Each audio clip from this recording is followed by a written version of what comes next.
Access to reliable internet is something many take for granted. Funding from the Infrastructure and Investment Jobs Act passed last year could make it a reality in PA for those who don't have it. As Fox 43's Logan Perrone explains, new data could soon shed a light on how those funds could impact residents in the Commonwealth. New broadband maps are expected to be released by the FCC this fall, which could determine where federal funding for expansion in PA is directed. Right now we have counties that are doing different things. They're planning some things, doing different strategies. This is going to help us make sure we aren't missing places. The FCC defines broadband or high-speed internet access as 25 megabits of download and 3 megabits of upload per second. Unserved areas are where most internet connection speeds don't meet that threshold, and underserved areas are where most internet connections fall under 100 megabits of download and 20 megabits of upload per second.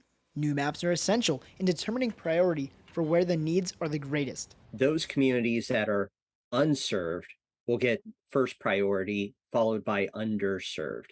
But we need to be able to identify those geographic areas within Pennsylvania first to determine who has priority for funding. Now, the vast majority of Pennsylvanians, they already have access to broadband internet. According to the latest data from the FCC, only 4% of Pennsylvanians are without access to high-speed internet. But that number grows when you look at rural areas where 13% of people in Pennsylvania don't have that access.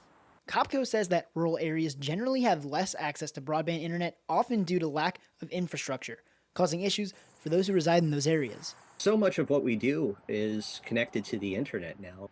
So if a community doesn't have access to good quality, high-speed internet, they're going to be at a disadvantage for engaging in a lot of the day-to-day activities that many of us might take for granted. While the lack of service is predominantly rural, the issue can affect a wide range of people.